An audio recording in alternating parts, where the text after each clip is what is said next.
Good evening, welcome to my channel. My name is David Okon. We'll talk about the cost of living, and we continuing to speak about the cost of living because the cost of living is the global phenomenon and it is a serious subject.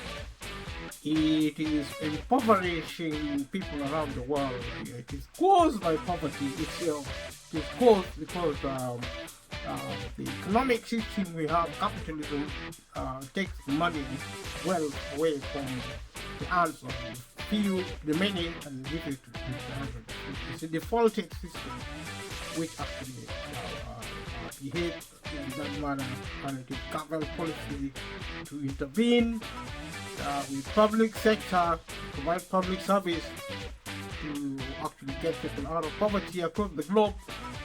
Today we talk about South Africa in terms of the cost of living crisis.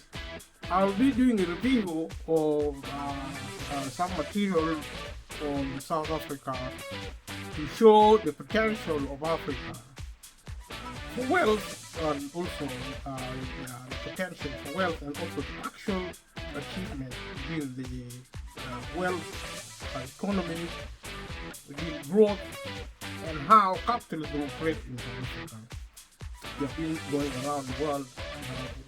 We watched this video alongside the rest of the video so that you make sense.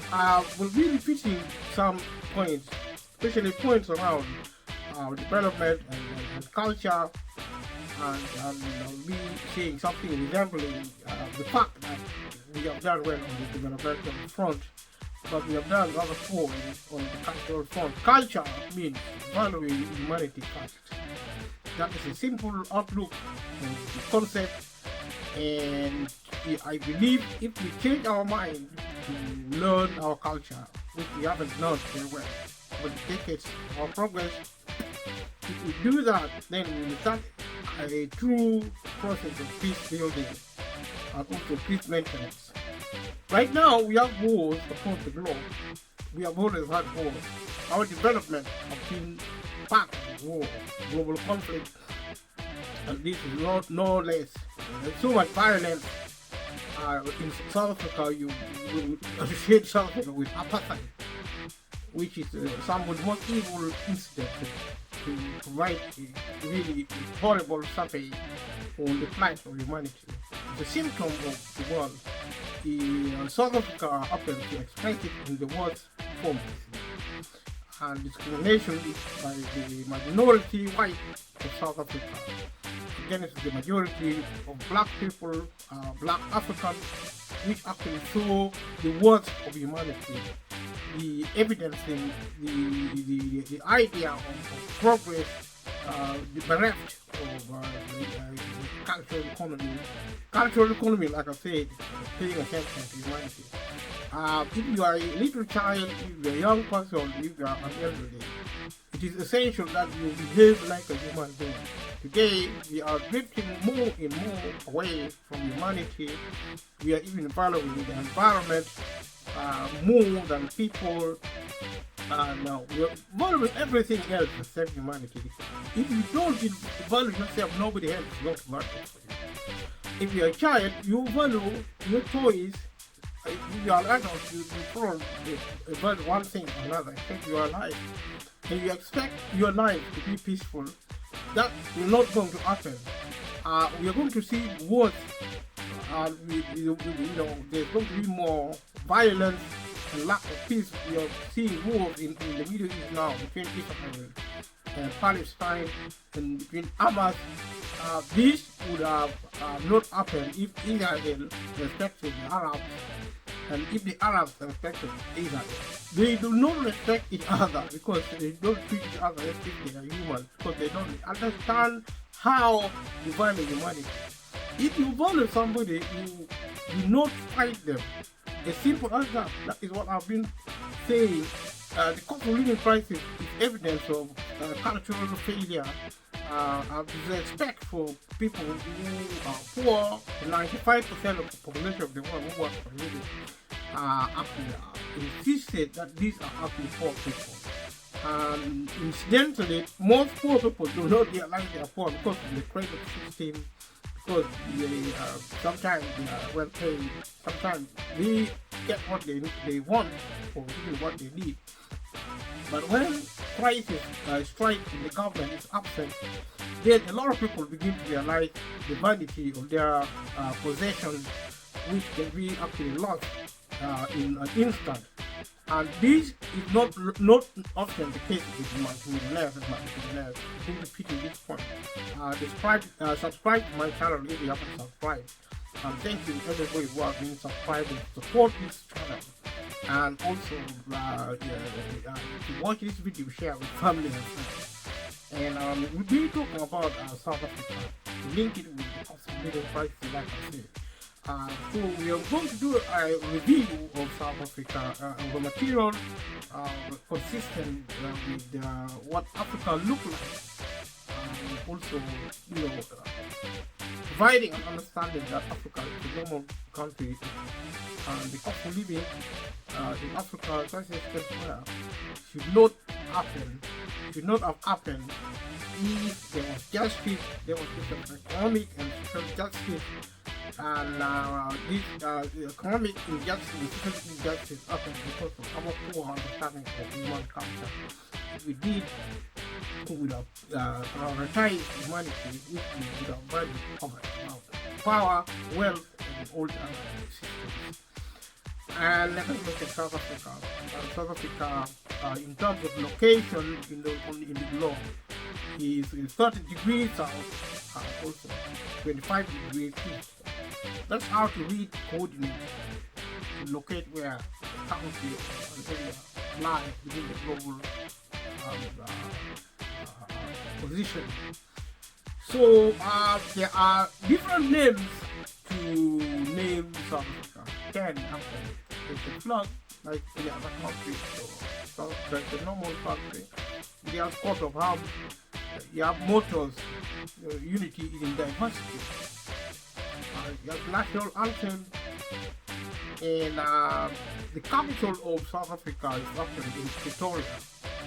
The executive area, which means the government seat, where the government is called executive.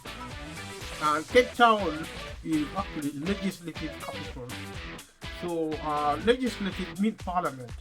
For those who are familiar with where laws and policies are made. So Bloemfontein is actually judiciary, the court, the high court. So in that sense, South Africa is fairly organized in terms of social infrastructure. The official language, 12 languages actually, official languages in South Afrikaans, English, and the Bele, Sepedi, Sesotho, Setswana, South African Sign Language, Swazi, Shivenda, Xhosa, Zitsonga, and Zulu. So if you would be interested, visit South Africa. You've got so many different ethnic groups in South Africa. 81.4% are black people. 8.2% are colored, 7.23% are white people, 2.7% are Asian. The religion of South Africa are predominantly Christianity, 78% are Christianity, 58.3% are Protestantism, or maybe they are no religion, the Church of England in the first place. 19% are other Christian communities, and 10.9% have no religion. That is not a percentage. And 4.4% traditional faith are like African-based traditional faith. After colonialism, Africa lost their culture, including their religion. So now you only have a minority of 4.4% in South Africa. It's consistent with the situation in Africa, the continent. 1.6% is Islam, 1.0% Hinduism, 2.7% are other faiths, and 1.4% are actually undetermined. I don't know what undetermined means. If you're a citizen of South Africa, you are referred to as South African. The government of South Africa is actually a unitary parliamentary republic with an executive presidency. That means that there is a unitary, one system of parliament, and also republic.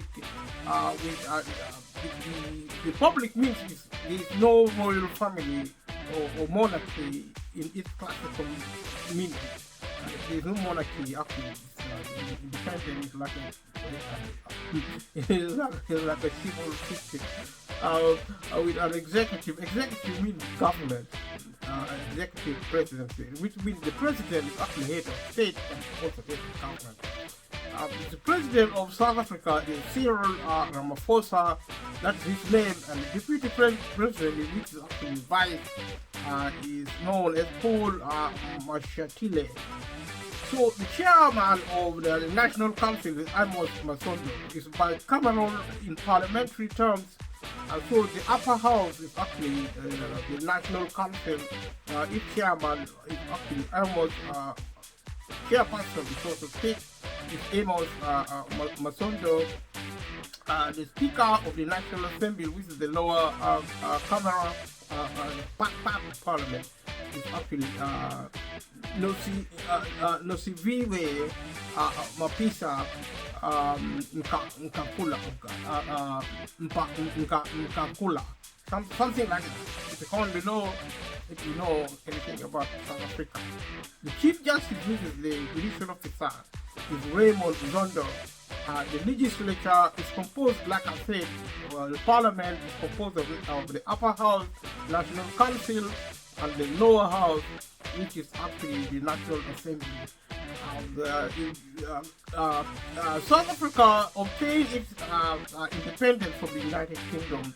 The union arrangement in infrastructure was set on the 31st May 1910, and the Statute of Westminster was actually set on the 11th of December 1931. It became a republic in the 31st May 1961, and democratization came into being on the 27th of April 1994. That was when apartheid ended. The total area of South Africa is 1,221,037 square kilometers and 471,445 square kilometers. In terms of water coverage, in percentage, is 0.380. Population of South Africa, according to the 2022 census, is 62,027,503, number 23rd in the world. The population density is 50.8% per square kilometer, in an equivalent of 131.6 person per square mile. The GDP PPP is estimated in 2023 is a total of 997.444 billion, 33rd in the world. So South Africa is the 33rd country, the richest country in the world. Per capita income is 16,211, 97 in the world. GDP nominal 2023 estimate is in total 380.906 billion, 39 in the world. Per capita income is 6,190, 96 in the world. Guinea 2014 estimate is 63.0. Very high. HDI 2021 estimation 0.713, high 109. Currency of South Africa is South African Rand. ZAR zone is UTC plus 2 HAST. The date format is short format, years, months, and day. And they drive, when they are driving on the road, is on the left. And the cooling code is plus 27, ISO 3166 code ZA, and the internet TLD.ZA.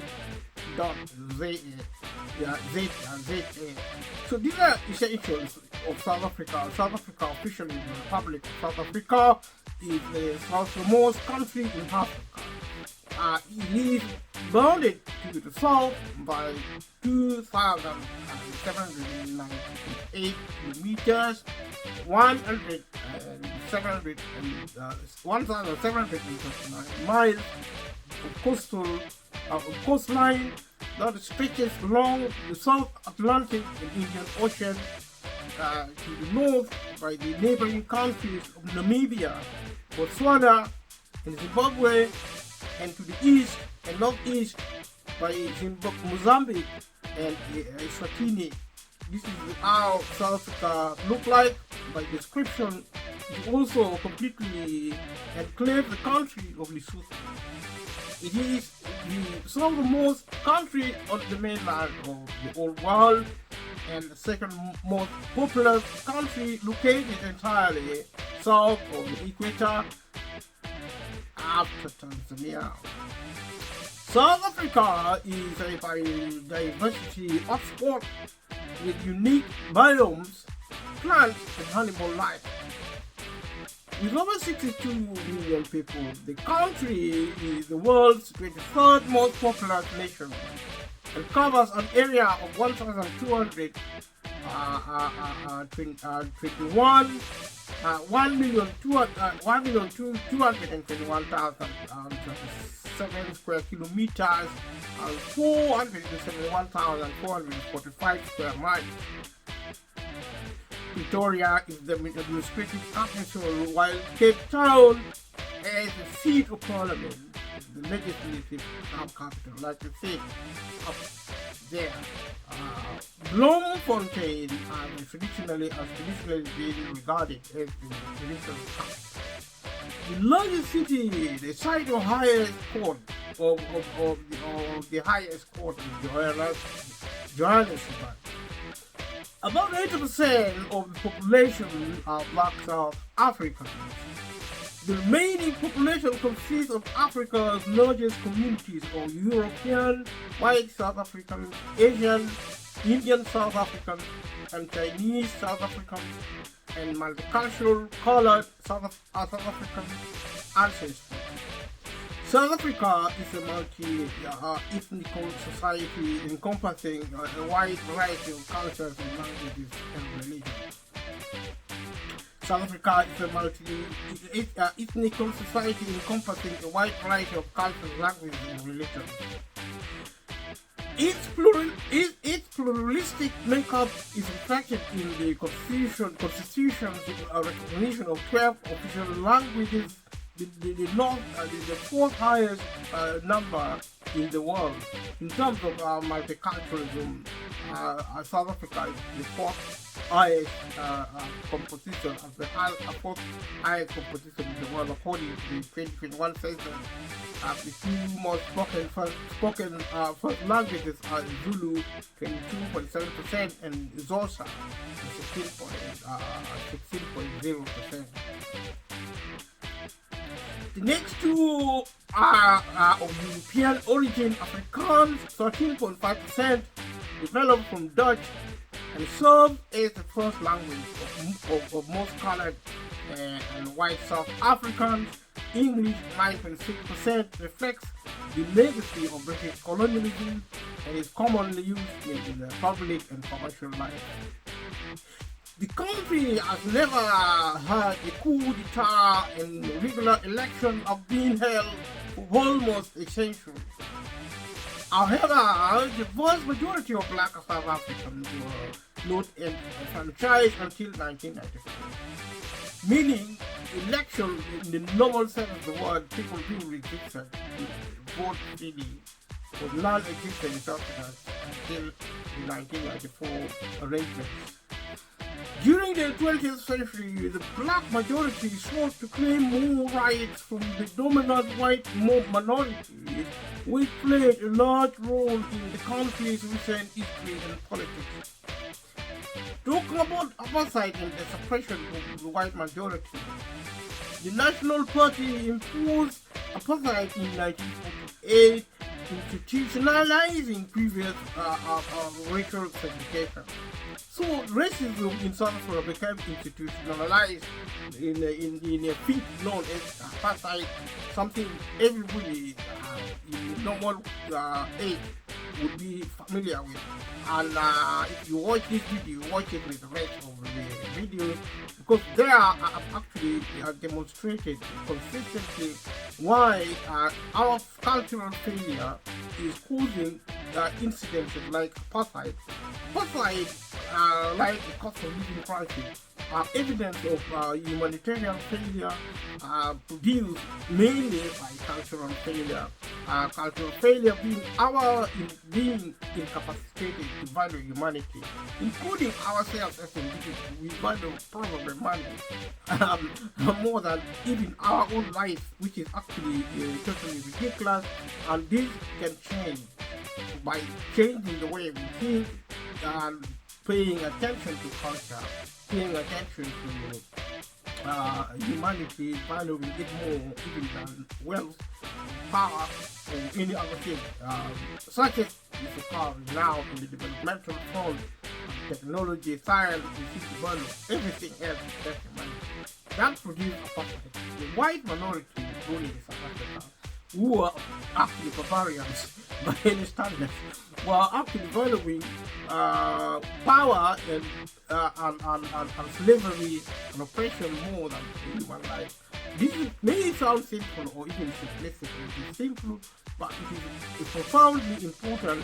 It is actually a deciding factor if we are to make it as a species maintaining peace, because if we cannot achieve peace now, we are going to go extinct. We see the war in the Middle East, the war in Niger, in Africa, in every part of the world, in history, in the contemporary times. You see the terrorism, you see the war in Russia, between Russia and Ukraine, and it is just the beginning, including the two world wars. Just the beginning. And at this rate, humanity will go extinct. Probably the poor will die first and the rich will die second. We are all in this together. We need to open our eyes. I say this because a lot of people are talking about peace. Without peace, we will go extinct, and we need to pay attention to our culture, valuing humanity as a priority. And to demonstrate that in policy, we need to actually put pressure on our government to increase, to strengthen the public sector to provide public service, to remove the 90% or more of the global population away from poverty. This is actually also applicable in Africa and South Africa. So let us start on with reviewing this material, also linking it with the cost of living crisis, and watching this video, watch the rest of the video for it to make sense for you. Thank you if you have been watching this video this far. Subscribe to my channel and let it grow, and click the notification bell for more, and leave a comment below so that we produce a dialogue, and take like. So after a long period, after a long and sometimes violent struggle by the African National Congress and other anti-apartheid activists, both inside and outside the country, the repeal of discriminatory laws began in the mid-1980s. Since 1994, all ethnic and linguistic groups have held political representation in the country's liberal democracy, which comprise a parliamentary republic and the 9 provinces. South Africa is often referred to as the Rainbow Nation to describe the country's multicultural diversity, especially in the wake of apartheid. South Africa is a middle power in international affairs. It maintains significant regional influence and is a member of both the Commonwealth of Nations and the UK. It is a developing country ranking 109 on the Human Development Index and 7th highest on the continent. South Africa is the only African nation to legislate same-sex marriage. It has been classified by the World Bank as a newly industrialized country and as the third largest economy and the most industrialized, technologically advanced economy in Africa overall, as well as the 39th largest economy in the world. South Africa has the most UNESCO World Heritage Sites in Africa. Since the hand of apartheid, government accountability and equality of life have substantially improved. However, crime, poverty, and inequality remain widespread, with about 40% of the total population being unemployed in 2021, while 36% of the population live under the poverty line and a quarter under $2.515 dollars a day. Let us look at some languages used, etymological representation. When you're looking at the official names of South Africa, the name South Africa is derived from the country's geographical location at the southern tip of Africa. Upon formation, the country was named the Union of South Africa in English and Unie van Zuid-Afrika in Dutch, reflecting its origin from the unification of 4 formerly separate British colonies.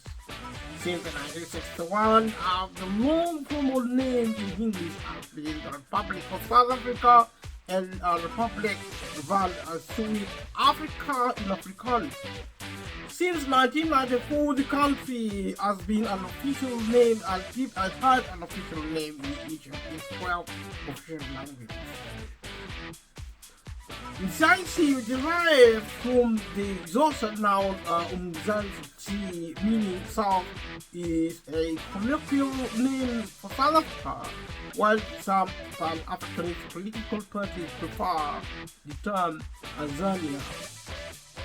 Let's look at the history of South Africa, including the prehistoric archaeological nature of the country, front of the Mauritania and the cradle of humankind. South Africa contains some of the oldest archaeological and human fossil sites in the world.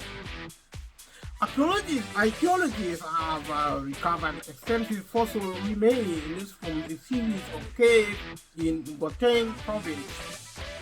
The area, UNESCO World Heritage Site, has been granted the cradle of humankind.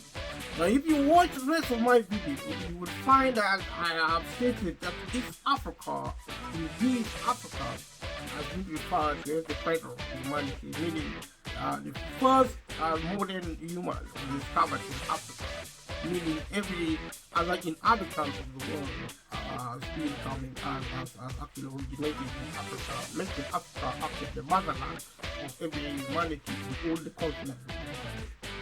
The sites include Sterkfontein, one of the richest sites of hominin fossil in the world, as well as the Swartkrans, Gondolin Cave, Kromdraai, Cooper's Cave, and Malapa.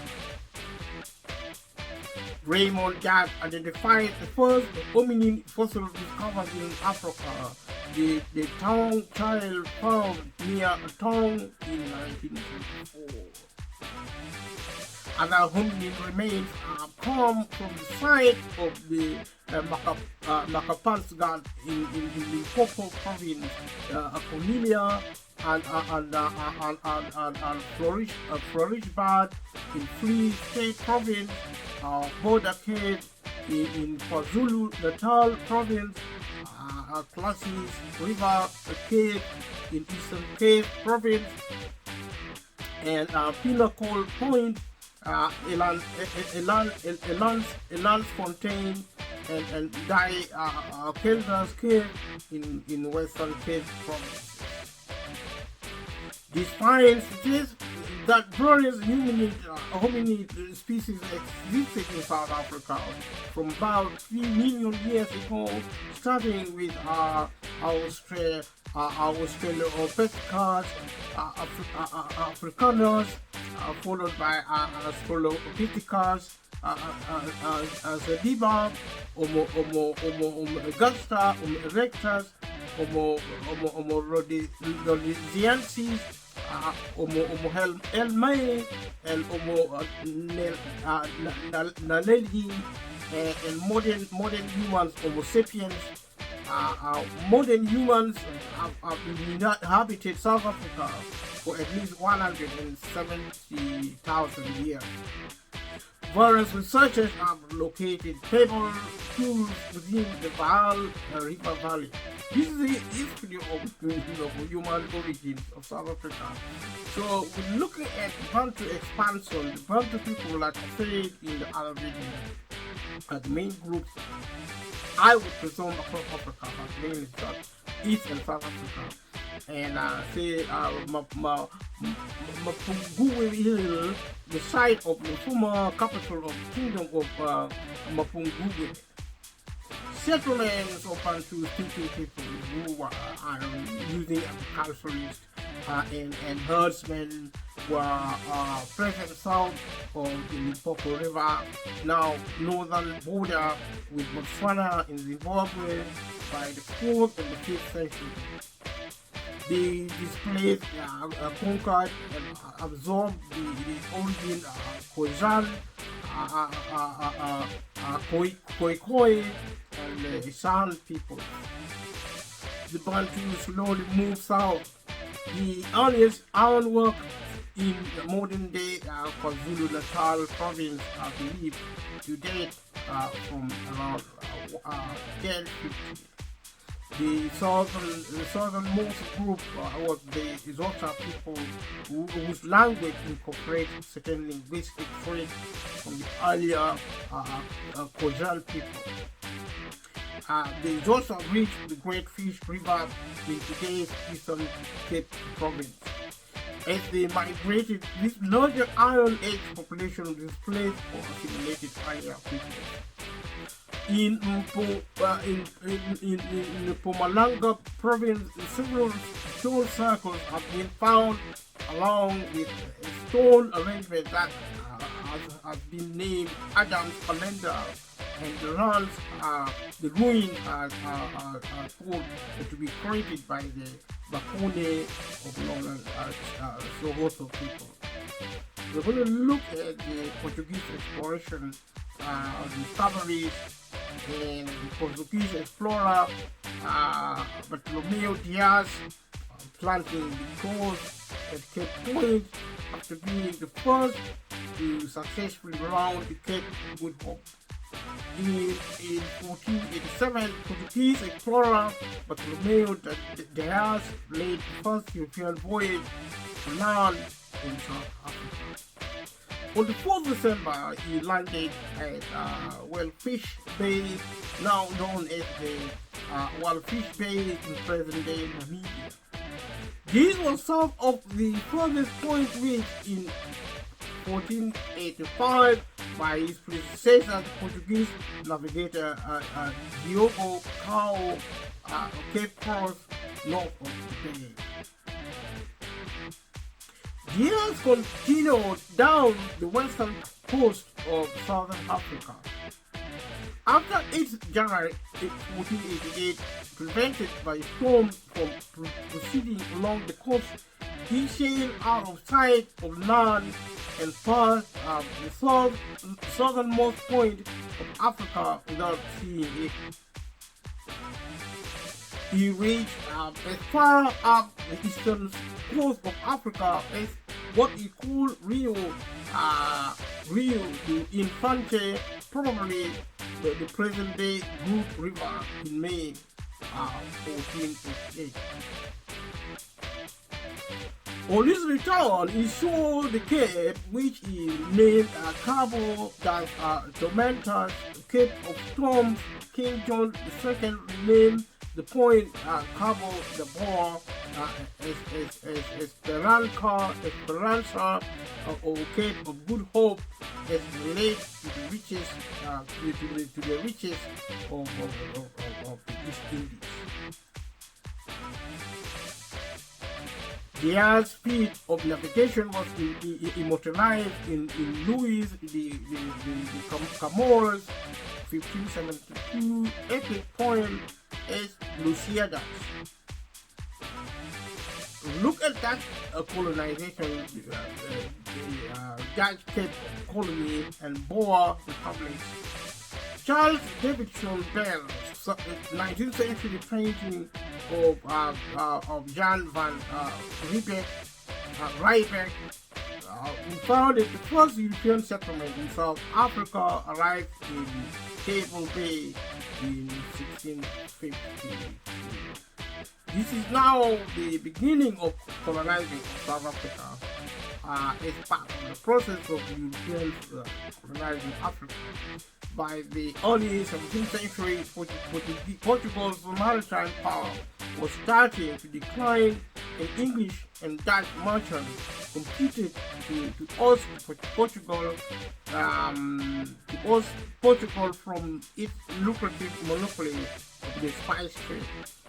So this was actually the beginning, the continuation of capitalism during colonialism was driven mainly by trade and the desire to create wealth and acquire power. And this trend has actually carried on in modern times. And I am inviting us, in as much as we are doing development, let us also do culture to respect humanity with our wealth, instead of weaponizing our wealth and our progress to destroy humanity. This is the discussion point, and this is the whole point about talking about the cost of living crisis. Sometimes when I talk about the cost of living crisis, people may not understand, or they may understand why I'm doing so. I'm doing so to actually illustrate the economy and the power and the politics and also the cultural requirement of modern society to bring peace. And this is the whole point, because the cost of living is a type of peace. And if you see the idea of colonialism and imperialism, slavery, violence, war, imperialism is in what I'm actually going to review here. It's an evidence of oppression, of violence. You're going into a territory not belonging to you, take it by force, and kill and destroy and steal their property of the owners. And this is actually cultural failure, and it has been going on for decades and decades and worse. If we still today have the cost of living crisis, then we are actually found out to be robbers, to be murderers as humanity. Not just one person, not just one country, not just South Africa, but the entire globe. We all need to take responsibility. We all need to take responsibility for the mess we are in. And the answer to this mess is not more war and more wealth. We need more wealth, but definitely we don't need more war. We need more culture, more education. The law can now help us to tidy up, to prevent the worst of the worst. But the law is an oppressive weapon, instrument. And so it actually helps tidy up society, which is actually out of control. What we need to bring real peace is education on the question of culture, valuing humanity first, and developing other things next. You may be sounding simple, and it is a simple idea, may not be simplistic, but not simplistic. Because we need to dig deeper to discover ourselves as individuals and also as society, to turn around and develop the other end of progress, cultural economy, and in addition to our developmental economy, along which front we have done very well.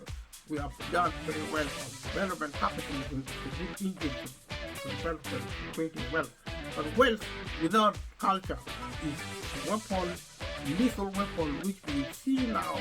We're using our wealth to destroy our world, to destroy our life.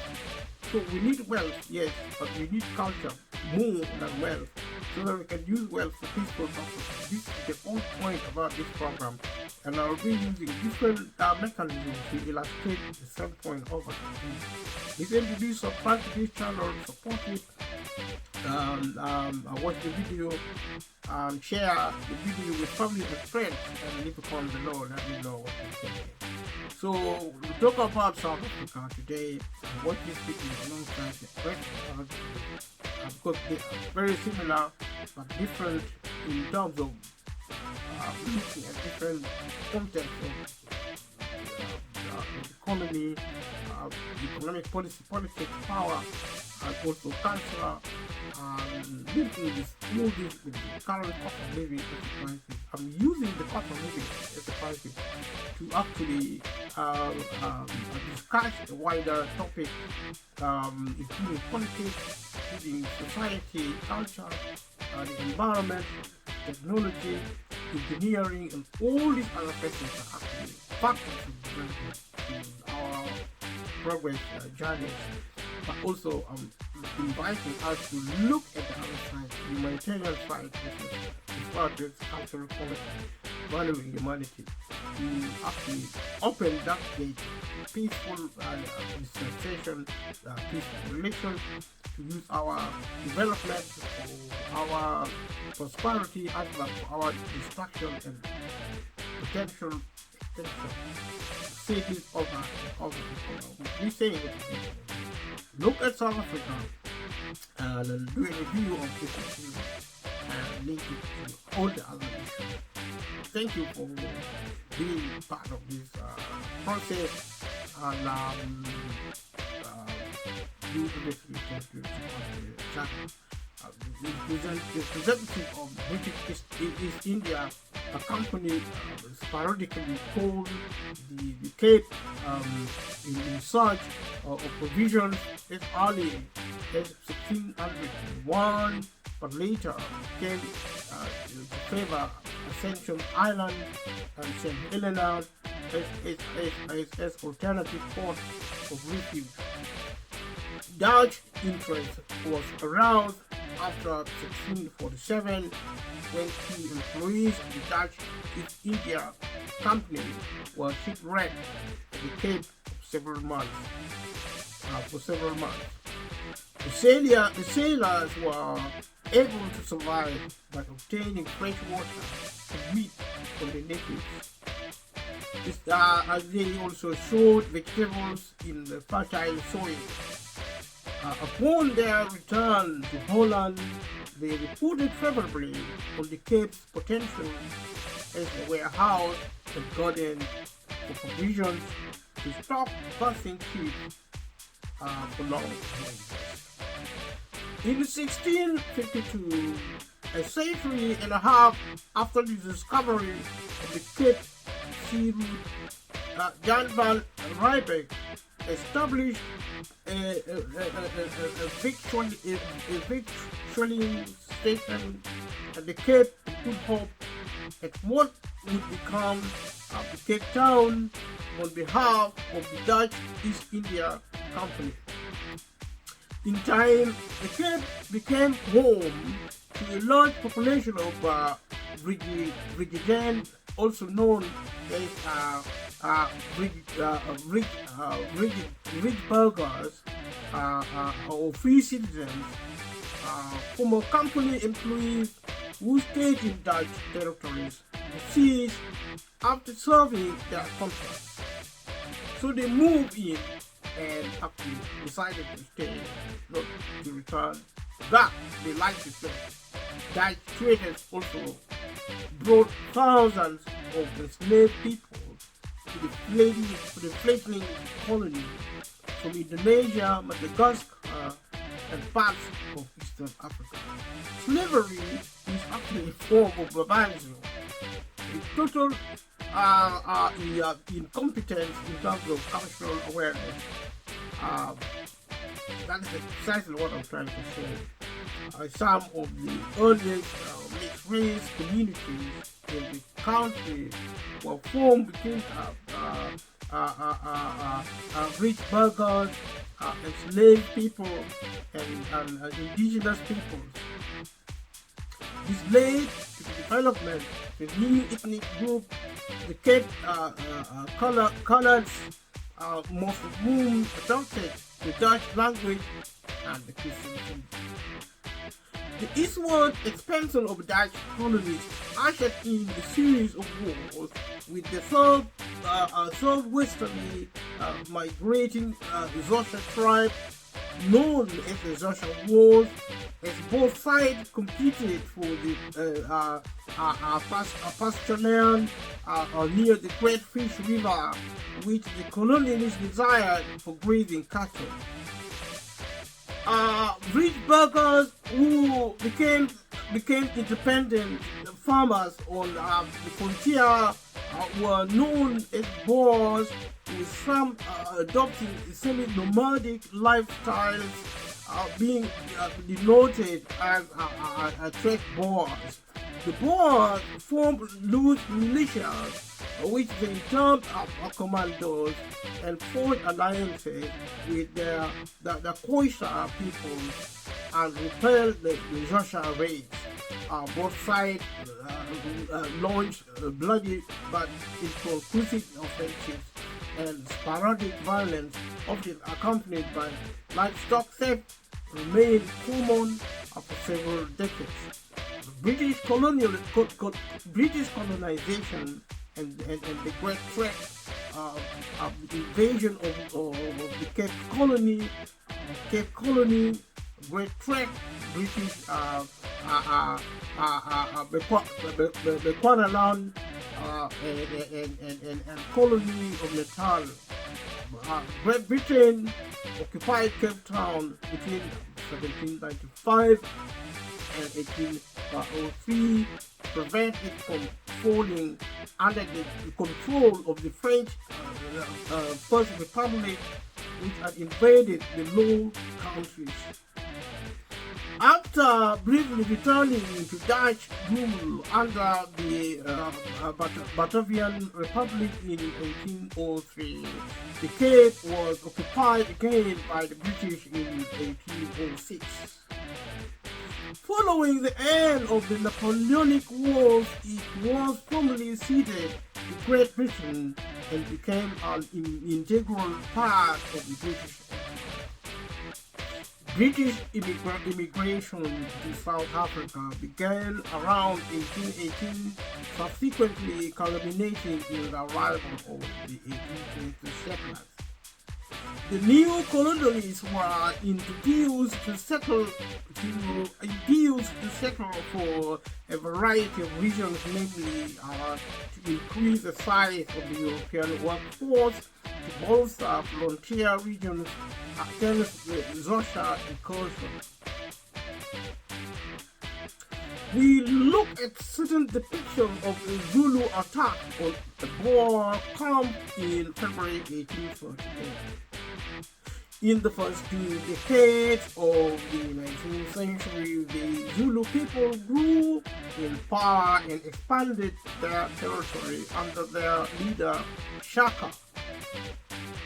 Shaka's warfare indirectly led to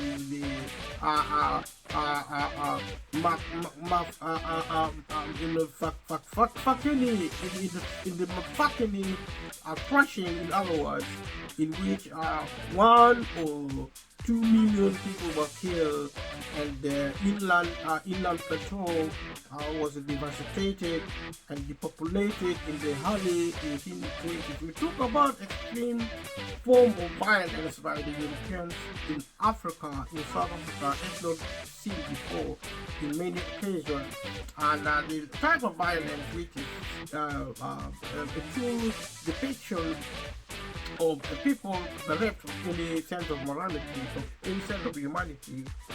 Two barbarians are executing the kind of violence such as not seen before in the regions surrounding the areas in question. So as we look through this material to reveal it, to link it with different other issues, as we have been doing, watching this video, watching the rest as well, because they are all connected. An offshoot of the Zulu, their Matabele people created a larger empire that included large parts of the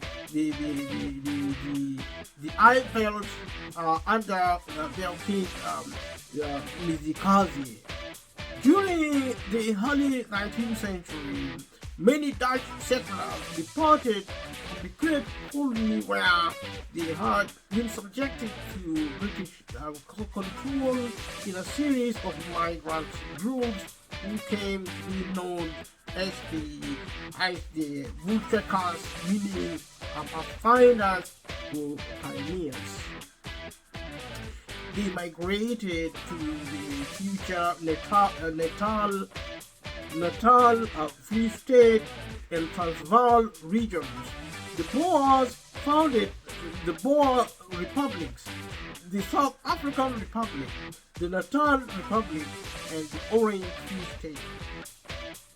The discovery of diamonds in 1867 and gold in 1884 in the interior started the mineral revolution and increased economic growth and immigration. This intensified British subjugation of the indigenous people. So, talk about theft, talk about invasion, violence, violation of human rights. Talk about killing people and killing so many people. And this is actually evidence which is consistent with what is now happening in the modern world. The violence may be different in form, and the weapons we use may be including viruses, biological warfare, maybe long-range jet fighters, drones. But you see, the underlying problems of insanity, underlying quality or barbarism still prevails. Such as happened during colonialism, which is what's happening across the globe, intensifying mostly in Africa. One could argue that the intention of white people invading into Africa was such as to focus on one thing: wealth, power, and domination. Regardless how they got it, the total disregard for Africa, they treated the people of Africa like animals. Now, in the treating of a human being like animals, even if they are Africans, is actually testimony of the barbarism which remains. And this, if not dealt with, then the same white people who actually nearly drove Africans into extinction can do the same in their countries, and it's happening now in white countries. The level of violence are insidious, which you don't see it coming. It is so hidden, subtle, but it's more dangerous than what happened in history. We may be deceived today to believe that the world is a better place than it is in terms of development, but in terms of culture and human safety, we have never faced more risk than this in the entire history of humanity. We need to revisit our cultural economy and learn over and again the value of humanity. We are going back to looking at some of these materials and the struggle to control these important economic resources was a factor in relations between Europeans and the indigenous population, and also between the Boers and the British. People were fighting basically. There was always war, suspicion, mistrust, humans killing each other. And the basic motive was up to get wealth and power and domination and rule. It's an obsession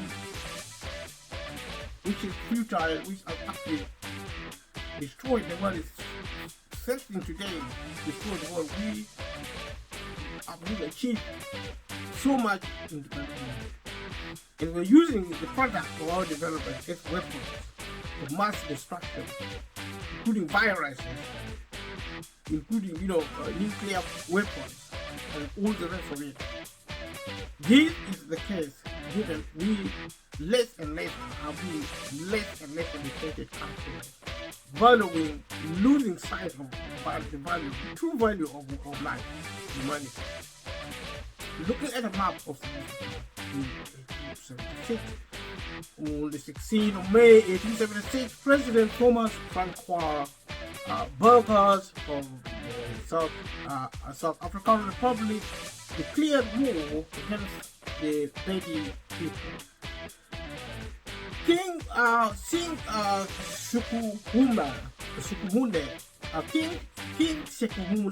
Sekhuhunde managed to defeat the army on the 1st of August 1876. African kings and its people didn't give up easily. They fought for their land,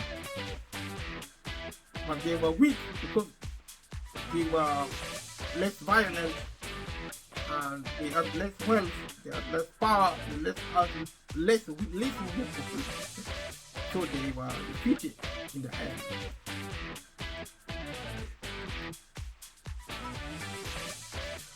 On the 16th of February 1877, the two parties signed a peace treaty at Botshabelo.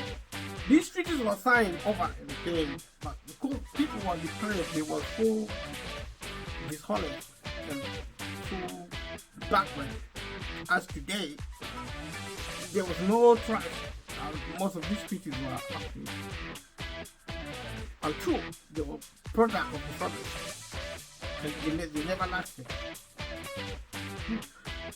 The Boers initially to subdue the Pedi led to the departure of Burgers in favor of Paul Kruger and British annexation of the South African Republic. In 1878 and 1879, three British attacks were successfully repelled until Garnet Wolseley defeated Sekhuhunde in November 1879 with an army of 2,000 British soldiers, Boers, and 10,000 Swazis. Britain was actually a global power at that time. The Anglo-Zulu War was fought in 1879 between the British and the Zulu Kingdom.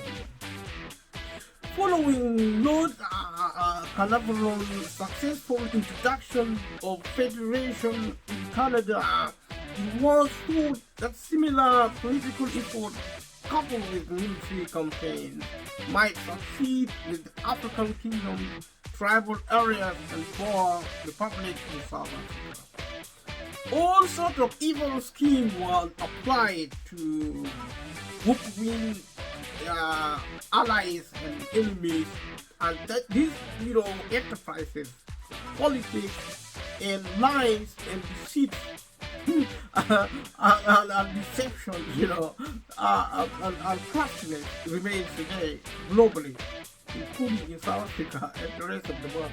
So we need our culture urgently to do the necessary, needed hygiene in our society and in our world, to save humanity from extinction. So that's why I'm talking about the cost of living, because to me, the cost of living is a symptom of a far more dangerous aspect for our life, our society. And the sooner we start addressing what is the global, a pending global catastrophe of humanity, fighting itself to the total obliteration, total destruction. This is what is to be expected, because the wars are getting worse. Maybe a bit more subtle. They look more insidious. They look more innocent, but they are more dangerous than what we saw grow in the past. But we need our culture. We need to educate ourselves, to train our leaders, to get out of stupidity and become wise. This is all of us. We are all responsible for this. Whether you're poor or rich, no pretending. But if you are in power, you bear more responsibility for humanity and for also society to develop also. You see, you are given more responsibility. You are in government. in politics, and also you own a lot of wealth. You run the economy because you are you are multi-millionaires, you are multi-billionaires, you are people rich people who are invested to run the global economy, so you bear more responsibility in this regard. Following, so in 1874, in the Battle of Frere was sent to South Africa as the British High Commissioner to bring site plans into being. Among the obstacles were the presence of the independent state of the Boers and the Zululand army. The Zulu nation defeated the British at the Battle of Isandlwana. Eventually, Zululand lost the war, resulting in the termination of the Zulu nation's independence. The Boer Wars in South Africa, the first Boer War and the second Boer War, the battle of places like areas, battle sites such as Majuba Hill or the Taiki battle during the first Boer War, and so the British defeated by the Boers, and in 2 hours after 2 hours of fighting. That is a very dangerous thing for humanity to engage in, but they do, and they did, and they're still doing now as we speak. In the Middle East, we are barbarians without our culture. We are finished. Boer women and children in a British concentration camp during the Second Boer War. So many people suffered, so many people died. We are so privileged as humanity. We are so shameful that we can barely even look at our history to even talk about it, because it is so shameful. But what we're doing now is even more shameful in a world full of wealth. We still talk about the cost of living crisis. We are no shame at all. Even the laws of the world cannot really bring out any good thing out of us, except educating one another, giving those in power, educate themselves, but in the culture economy, respecting people, valuing people, and putting humanity first as a priority. The British returned with greater numbers, more experience, and new strategy in the Second Boer War, 1899, and between 1899 and 1902. And although they suffered heavy casualties through attrition, they were ultimately successful. The cost of war, the cost of living, and the cost of COVID-19 as crisis actually been a feature of capitalism and its desire for expansion. Our development, we have achieved our development with the utmost of sacrifices, which was necessary. Wars and violence now is getting even worse because we still have the cost of living crisis, which is totally unnecessary. Because we want to fight, we have a lot of hatred for our lives, our own lives, and the lives of people around us. Because we value power, wealth, other things than human life. We change with education from the country, knowledge from. We're saying this is covered again. Over 27,000 Boer women and children died in the British concentration camp.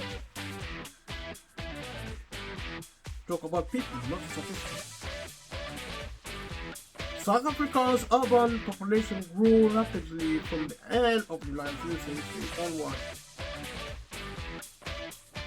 After the devastation of the wars, Dutch descendants, more farmers fled into cities from the devastated Transvaal and Orange Free State territories to become the class of the white urban poor. If you're defeated, you come to slave. The winner takes hold and become masters and more brutal, and that's going on today. Independence, Union of South Africa, military history of South Africa during the war, World War One, military history of South Africa during World War II, anti-British policies among white South Africans focused on independence.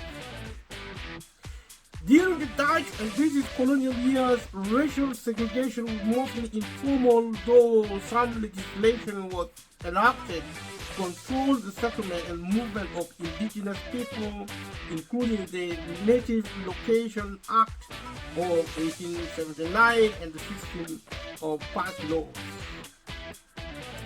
8 years after the end of the Second Boer War and after the 4 years of negotiation, the South Africa Act in 1909 granted nominal independence while creating the Union of South Africa on the 31st of May 1910.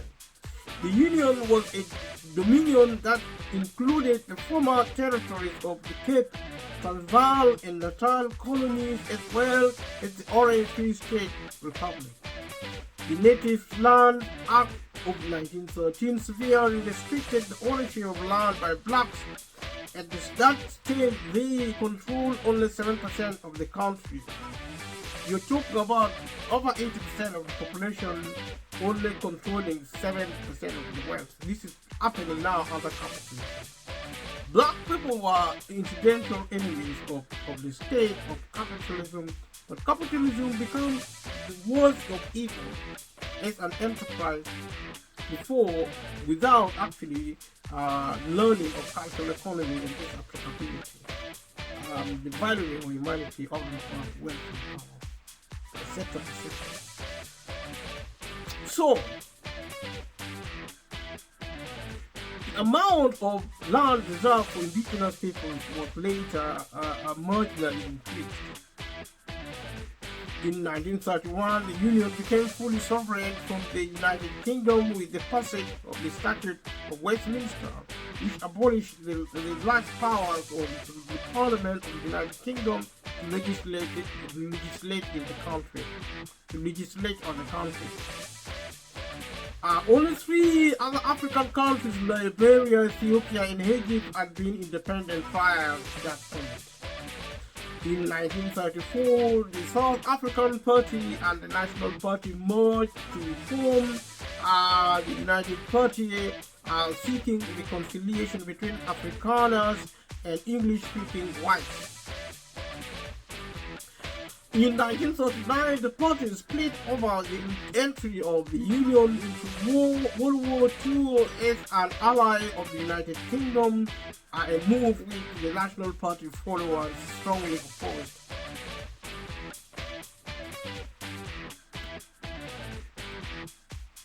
So let us look at apartheid era, the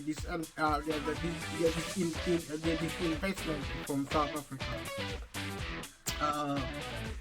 So apartheid signed in English and Afrikaans in 1948. The National Party was elected to power.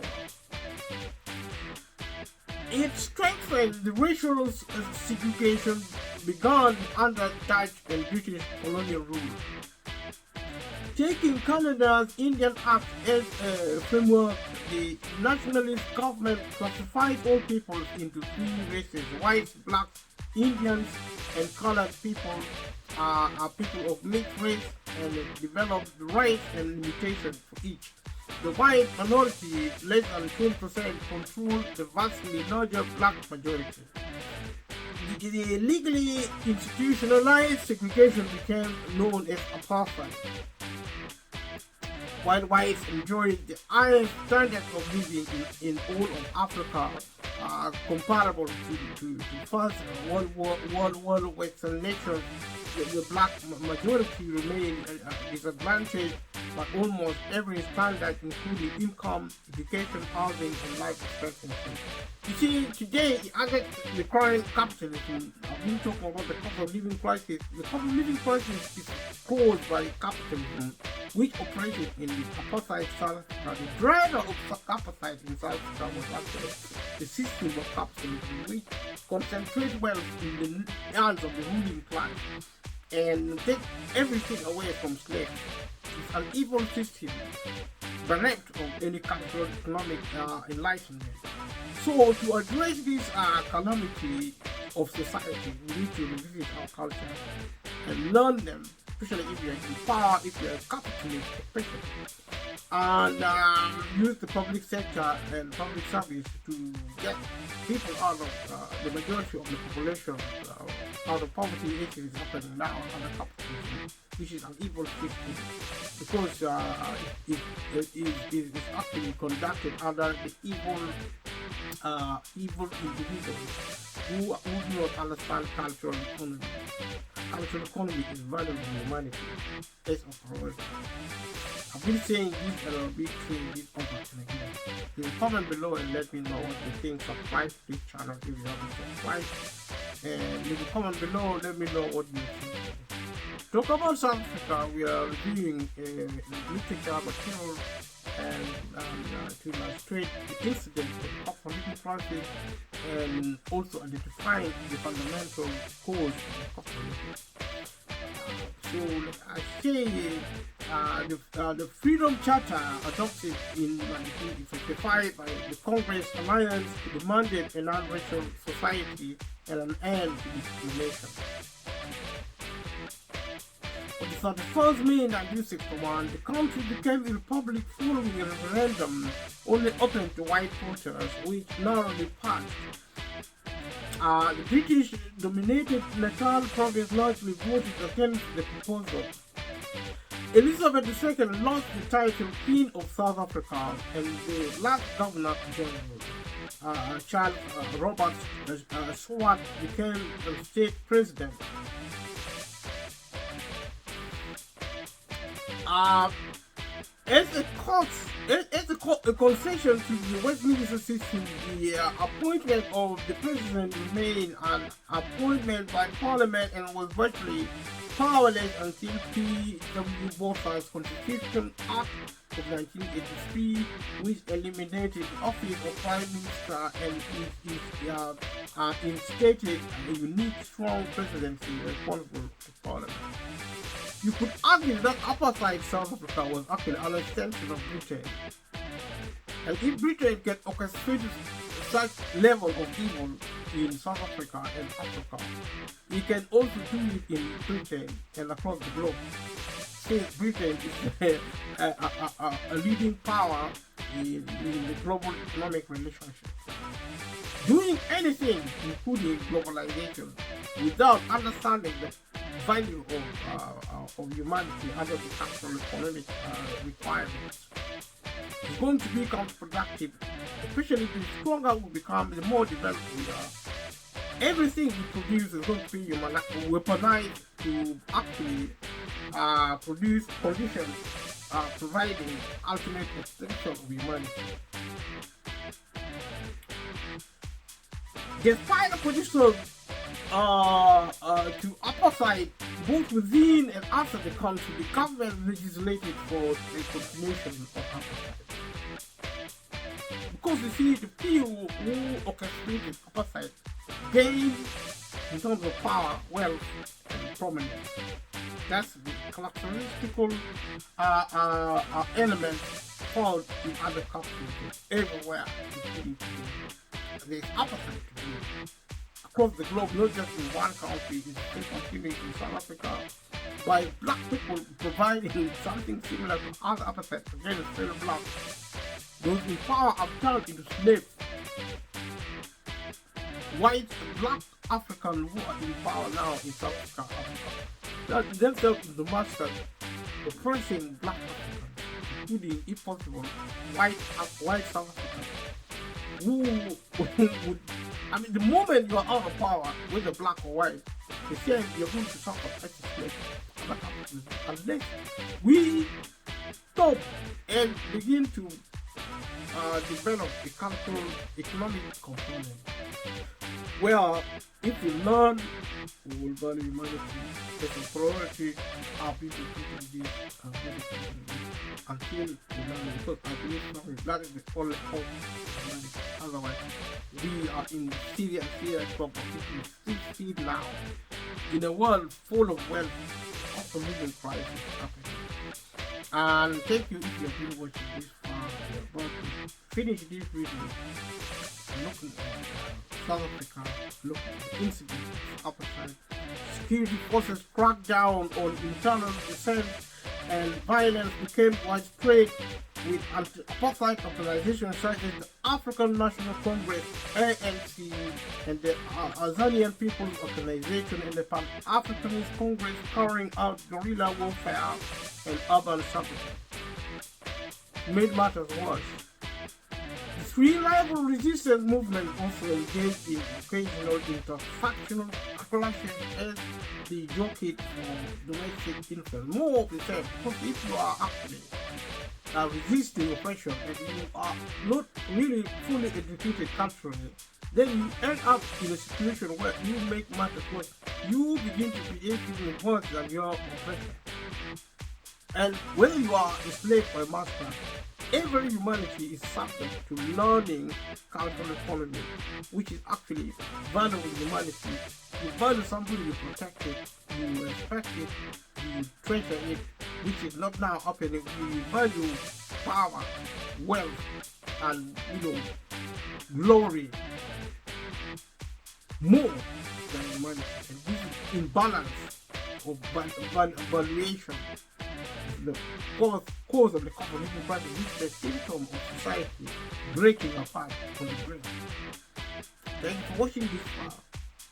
We are looking at South Africa to do a review of this material and illustrate key points, including the cost of living crisis and how it is fundamental cause of the living crisis in South Africa, but also across the globe. The three apartheid became increasingly controversial, and several countries began to work on business with South Africa and the government because of its racial policies. The world was embarrassed of South Africa. These measures were later extended to international sanctions and the investment of holding by foreign investors. Let us learn from South Africa's experience of apartheid. This is what is now happening. Capitalism is a form of apartheid. Global is now being rolled out globally. They're making it worse than the version of South Africa. The globalized modern apartheid we see now in the world is insidious. We don't see it readily. It's hidden. It's closed from the outside like a ship, but inside is a raving wall. It's a ravenous wall. It's a very dangerous system which is being run by very dangerous people who do not deserve to be in power. No one in the world deserves so much power as we see now happening with the super rich, with those in government. This is the case because people in power are actually culturally uneducated. They are totally illiterate. They are uncivil because they are so uneducated, so poor educated. We need to revisit our culture, valuing humanity first. This mantra will go throughout this program. And thank you for watching this video. And subscribe to this channel. Support this channel. Leave a comment below. And if you're from South Africa, from Africa, from any part of the world, let me know your thoughts. Thank you for being part of this process. See you in the next video. Thank you. Bye-bye.